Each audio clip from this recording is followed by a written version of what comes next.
একটা গল্প শুনেছিলাম, পাক হানাদার বাহিনী যখন বাংলাদেশে অ্যাটাক করতো, পাক হানাদার বাহিনী জিজ্ঞেস করতো মুসলিম না অমুসলিম চেক করার জন্য, বলতো কালেমা বল, কালেমা বাতাও। তো যারা কালেমা বলতে পারতো পাকিস্তানি বাহিনী নাকি ওদেরকে ছেড়ে দিত, শুনেছি। তো একজনকে এক বাঙালিরে পেয়ে তার মাথার মধ্যে বন্দুকর নল ধরে বলতেছে কালেমা বল সালে, কালেমা বাতা, কালেমা বল। তো ভয়ের চোটে এই দোয়া পড়া শুরু করছে। ও পড়তেছে লা ইলাহা ইল্লা আনতা সুবহানাকা ইন্নী কুনতু মিনাজ জালিমিন। পাকিস্তানি বলে সালে ইয়ে তো মুসিবত কা কালেমা হে।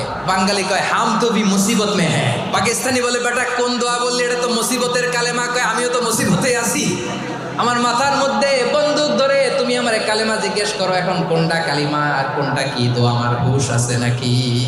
লা ইলাহা ইল্লা আনতা সুবহানাকা ইন্নী কুনতু মিনাজ জালিমিন। বিশ্বনবী বললেন দেয়ালে পিঠ থেকে গেলে, চোখে মুখে অন্ধকার, বাঁচার কোনো উপায় নাই, তখন এই দোয়াটা পড়তে হবে।